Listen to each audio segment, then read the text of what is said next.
They're in a grain field. Well, that's all that matters, I guess, to the gospel writers. Another question. I assume the disciples, and of course Jesus, would have known the laws regarding the Sabbath. Did Jesus put them up to it just to get the Pharisees to talk? Why did they go against the law? How did the Pharisees find out? Were they following, put that in quotation marks, were they following Jesus? Well, these might be questions that we have, but the writers of the story want to emphasize the point that Jesus made about the purpose of the Sabbath. We read here in ours, verse 8 it is, "For the Son of Man is Lord of the Sabbath," referring to himself. Mark uses a different quotation from Jesus.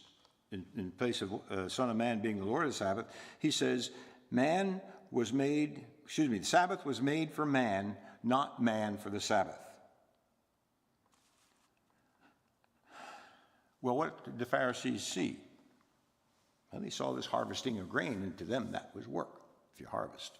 Maybe I'll talk about that again a little bit later. Are you a rule breaker? Dorothy. She has a sister, Carol. The writer of this is C.K. Lehman's daughter, who was longtime dean at Eastern Mennonite College. And when I was a student there, he was no longer dean. He was just the Bible and theology teacher. But his two granddaughters were young girls, just maybe about school age or had just started school, and we'd see them on campus. Their mother worked in the college. In fact, you might recall earlier, I think in April, she wrote about her father dying, and on an airplane they were in, broke open over Mountain City, Tennessee. That's where my daughter lives. I wrote to her about that when I saw that, and she said she just talked a bit for some people, and yeah, some people remembered that story. Well, at any rate, Dorothy writes, describes herself as being a rule keeper. This is at the top of page 70. She's a rule breaker. I mean, not a rule breaker, excuse me, a rule keeper. But she said she broke it one time when she decided to go to Lebanon when the United States government had been banning U.S. citizens traveling to that country. Well, she got in, she got out, nothing happened to her. So, was it good to break the law? The rules? Is it good to break the rules? Who can you think of that broke rules in the Bible? What about Peter and John in Acts 4? They broke the rules. They had healed that man in the previous chapter and were teaching in the temple, and then the authorities took them in and questioned them. At one point, they put them in prison. The angel released them during the middle of the night. Where were they found? Back in the temple teaching. We told you you're not supposed to do that. And what was their answer? Do you know? We ought to obey God rather than man. So maybe man's rules can be broken. Or may be broken, maybe I should say. Yeah, they can be, they always can be. But there are times when they may not. I mean, you should not, but sometimes it happens. Dorothy asks a question also on page 70. Let's see, I think I have it. Yeah, right at the bottom, the beginning of the last paragraph, where the title in bold is Sabbath is a Law. What is lawful on the Sabbath? What is lawful on the Sabbath? Doing good. Okay, Jesus emphasized that as we read here. Yes. And that's in the next story, the two stories that we have in our printed text.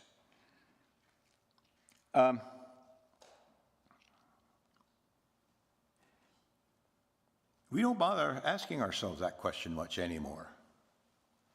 What is lawful on the Sabbath?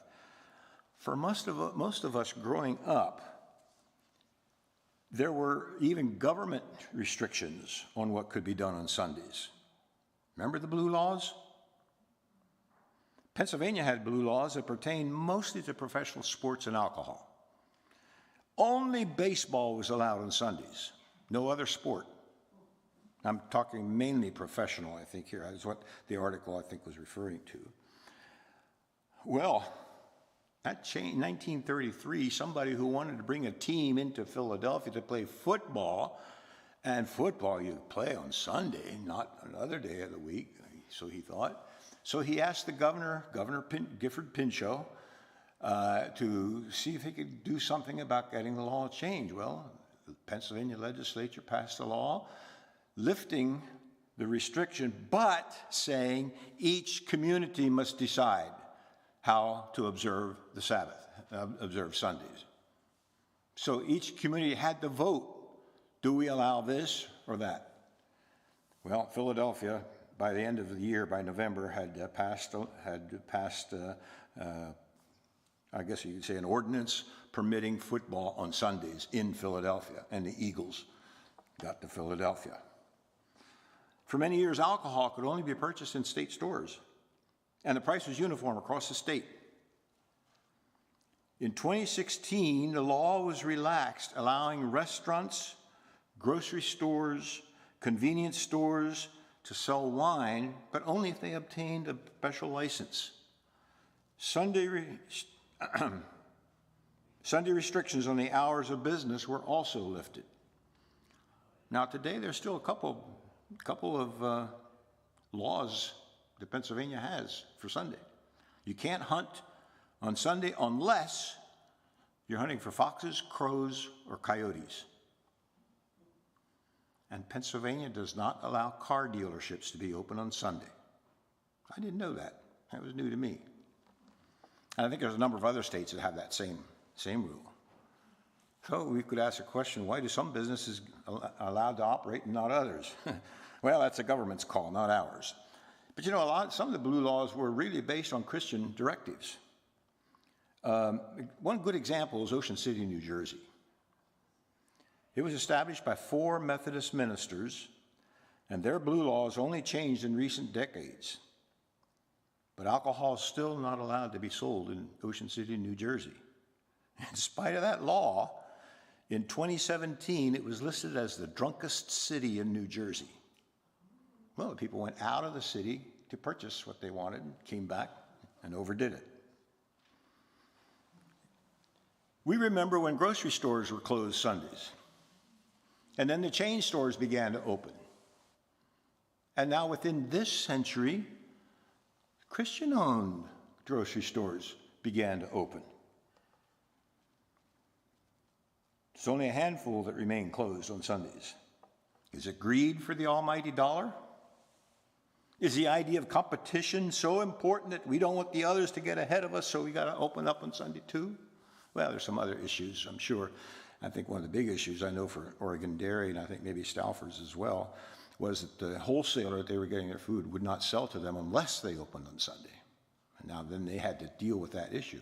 But interesting enough, Shady Maple won't.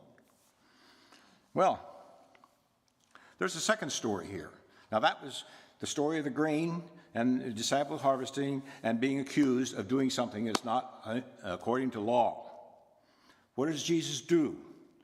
He leaves that place and goes probably where the Pharisees themselves were going.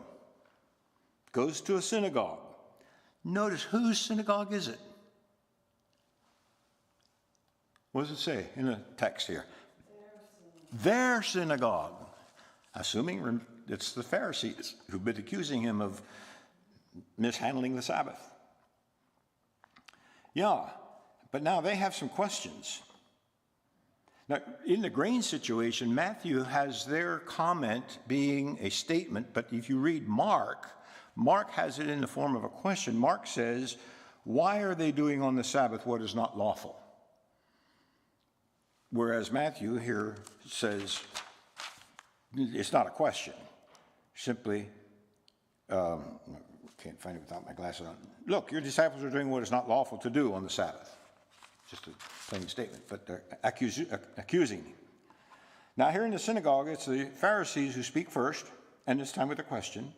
They're trying to tempt or trap Jesus. Is it lawful to heal on the Sabbath? Now why would that be a question to ask? No one can heal someone else. If you've got an ailing arm, I can't do something to make your arm better. I might, the body heals itself. Yeah, we might take medicines to help the body heal itself. We can't do it ourselves. Jesus has the healing power, and he's been healing people. In fact, if you go to the account in the book of Mark, in the first part of the same chapter, he had healed that paralytic man who was let down through the roof. But he, of course, first of all, forgave the man his sin. And that was a terrible thing for Jesus to do, according to the Pharisees. And now here he's in the synagogue, and apparently the Pharisees weren't there to worship. They were there to see what Jesus would do with one of their members who had a withered hand. Is it lawful to heal on the Sabbath? Well, does healing work? I don't think there's anything in the law that would have prevented that, but they considered it work. Well, then Jesus used a simple illustration that probably many of his tormentors could very easily identify with. A sheep has fallen into a pit. Wouldn't you work to get it out? And it would be work to lift, especially if it was a big sheep, to get it out. Yeah, that's physical work. What work is it to say, stretch out your hand? Pharisees don't see it that way. Jesus answers that a human is more valuable than a sheep. And that shuts the Pharisees up. Jesus adds, coming back to what you said, Helen, it's good to do good on the Sabbath. Jesus takes the initiative and instructs that man to stretch out his hand. Now, how can he do that? It's been withered. We don't know how long, maybe even from birth. Or maybe something happened, an accident of some sort that created it to be clammed up, something we don't know. Maybe his muscles sort of pulled everything together, and he was there with a hand like this, and they called it withered. I don't know what they mean by withered exactly. But what does he do? He does it. Jesus is so amazing, the Pharisees can't take it. They don't talk back. They leave, they go out to conspire against him. Weaver gives us 4 important points to consider Jesus' way of observing the Sabbath. Number 1, she says, and this is on page 7, it starts on page 71, the headings are in bold. I like to read pretty much of the first one. I'll summarize most of the rest of them. She says, Jesus searches, supporting evidence, Jesus searches scriptures for their precedents in this regard. When the Pharisees in the grain fields argue that Jesus' disciples are doing what is not lawful to do on the Sabbath, Jesus responds, have you not read in the law? Verses 3 and 5. Jesus then cites the examples of David and the temple priests who take actions not otherwise sanctioned in Jewish law. David eats the bread of the presence, intended only for the priests. The priests work on the Sabbath as they carry out requisite Sabbath sacrifices. So Jesus finds precedent within the scriptures for the harvesting activities of his disciples, and he charges Pharisees accordingly with condemning the guiltless. So Jesus uses supporting evidence. Secondly, he uses small situations with a bigger application. A sheep in a pit, but rescuing a human is more important. That's a bigger thing. One scripture explains another.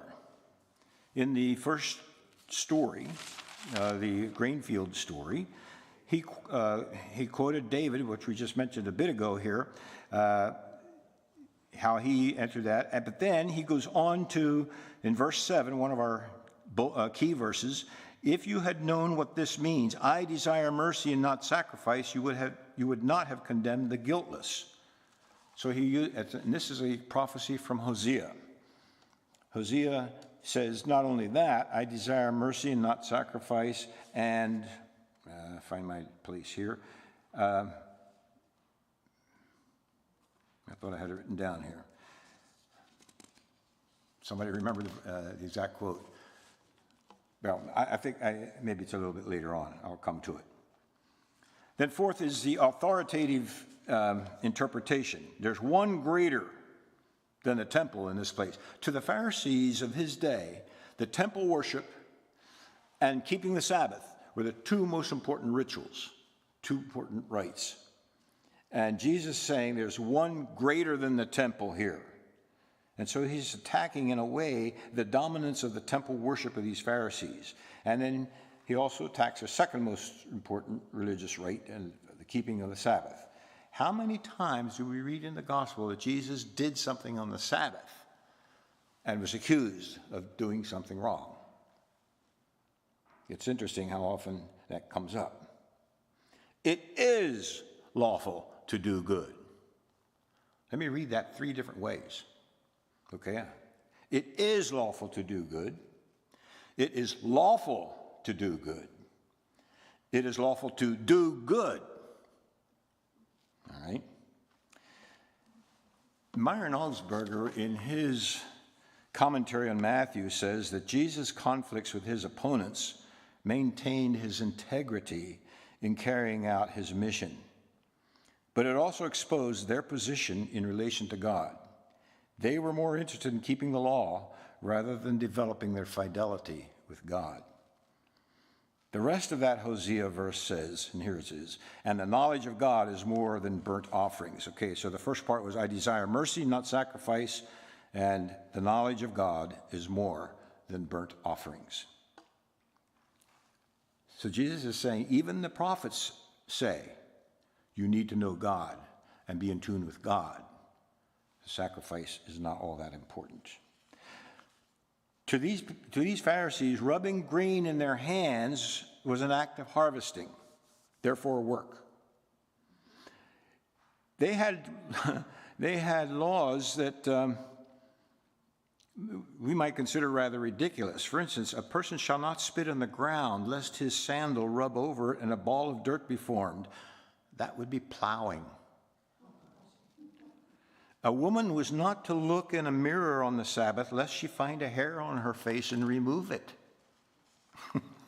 Work. Jesus said, greater than the temple is here, and secondly, the Son of Man is Lord of even the Sabbath. And let me quote another thing that he says here. And this is a direct quote from Myron Augsburger. The principles of Jesus stand in remarkable contrast to the Picayunish way in which the Pharisees interpreted the acts of the disciples. They were plucking the grain, reaping. They were rubbing out the heads on their hands, threshing. And they were blowing the chaff from the kernels, winnowing. But Jesus gave a new interpretation of law, stressing the God-intended values of Sabbath renewal. He sort of gives an interesting outline here in this first story. Just this one of the grain fields. We have conflict in the Sabbath, considerations of the Sabbath, and Christ, the Lord of the Sabbath, for 3 points. Conflict in the Sabbath, considerations of the Sabbath, Christ, the Lord of the Sabbath. In the second story, the one of the man with the withered hand in the synagogue, the Pharisees were not concerned about the man's situation who had the withered hand. They were more concerned about what Jesus would do and behave in this situation. Well, it's good to be concerned about Jesus, but their intentions were not to learn more from him. Rather, they wanted to halt his, what they considered, radical teachings. Well, some questions. Is it okay to go shopping on Sunday? Now, we use Sunday. I use Sunday because that's our day of rest. So, is it okay to go shopping on Sunday? Is it okay to go grocery shopping on Sunday? We need food, don't we? I'm sorry? I can get it on Saturday. Okay, that's one answer. Is it okay to mow your lawn on Sunday? I'm asking people who grew up with all of these as no-nos. But, you know, from today, you ask people, young people today, and I think we get different answers. Is it okay to work your garden on Sunday? I think I've actually seen residents out in their garden plots working on a Sunday. Is that all right? I don't think Norman does, though. Is it okay to go to a restaurant on Sunday? A lot of people do. Well, this coming Sunday, our church is having a fundraiser for our youth group, and it's a soup and salad meal. Okay, is that all right? Well, it's a good cause. It's being done at church. They're going to a youth convention. Going to support them. Does that make it right? I'm sorry? I never thought about that being... Well, I'm not condemning it. I'm just asking questions. See, the question, maybe the other question I should ask is, where do we draw the line? What can we do on a Sunday? What can't we do on a Sunday? I think I had some contemporaries who, growing up, were refused by their parents to play ball, any kind of ball on Sunday. Maybe your husbands? Yes?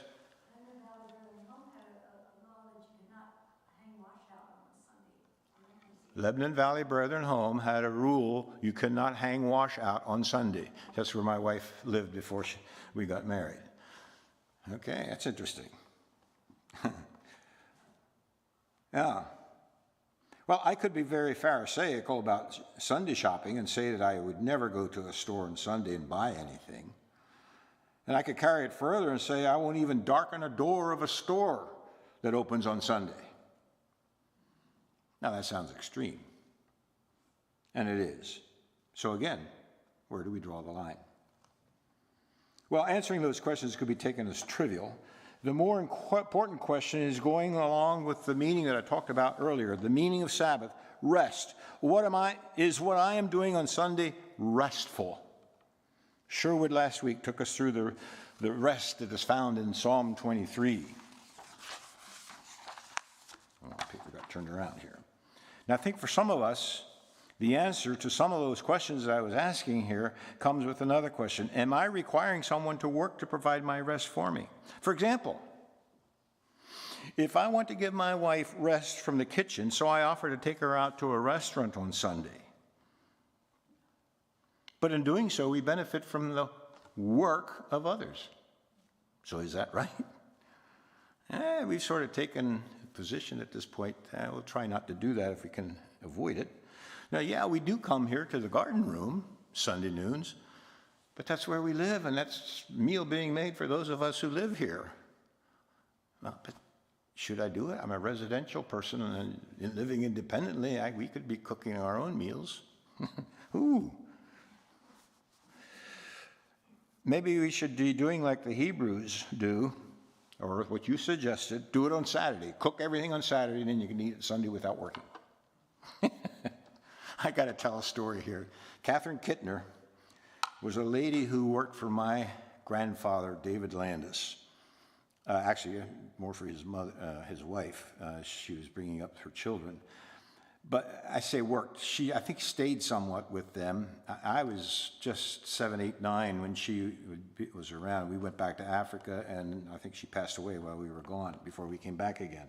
At any rate, she worked in Jewish homes in Lancaster City, Orthodox Jews.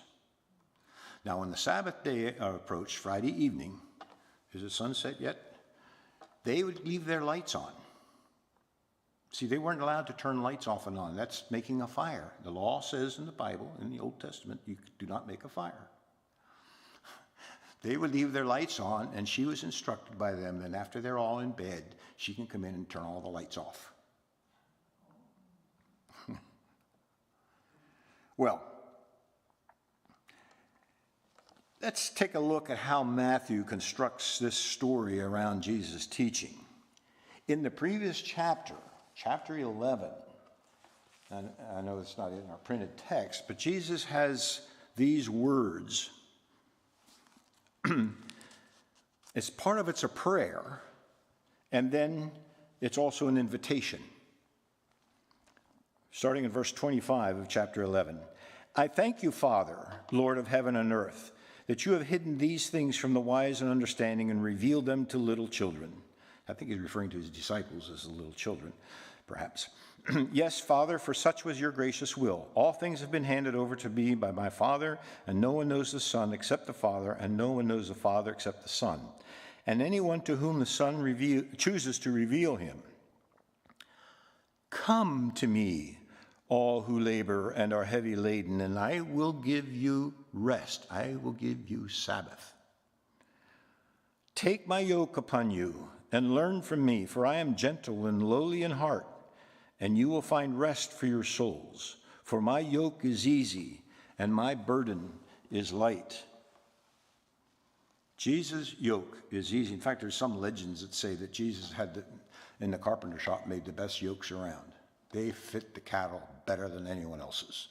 Now, that's legend, of course. But if that is true, Jesus may have been referring to that. My yoke is easy. His burden is light. It is lawful to do good. In the words of Richard Gardner, who also wrote a commentary on the book of Matthew in the Believers Church Bible Commentary, he says, rather than impose burdensome regulations, he frees persons to enjoy the Sabbath rest the law intended. He came to fulfill the law. And you'll recall that Jesus said that himself. I'm not here to destroy the law. I'm here to fulfill the law. Pharisees thought he was destroying it. No, he came to fulfill it. So let's find that easy rest in Jesus, that Sabbath rest. So how do we participate? Well, looking for that rest. Okay. Any of you have any questions or comments? Yes. Quaker family neighbors to us, and they didn't have any, they did mow their lawn on Sunday. If it rained Saturday and he didn't have time, he mowed it. He said that he took this refuge. He's doing good. Doing good. He's doing good. Okay. Yeah, people have. Riding tractor. Yeah, just you know, that was that. Well, he didn't have to leave long. Mm-hmm. He didn't have to leave long. But anyway. Well, people have different ways of interpreting. I'm sorry. Because I was taught more, you know, a whole lot of things that a lot of people didn't do. You know, we didn't go to the store, we didn't buy and sell, Mm-hmm. and that kind of stuff. Now, I'm not sure if we're still on. Joe, are we still on? Yeah. Okay. The question that Electa is stating, well, the statement she's making is that she had a neighbor who was a Quaker who had no qualms about mowing his lawn on Sunday, especially if it rained on Saturday when he couldn't get it done.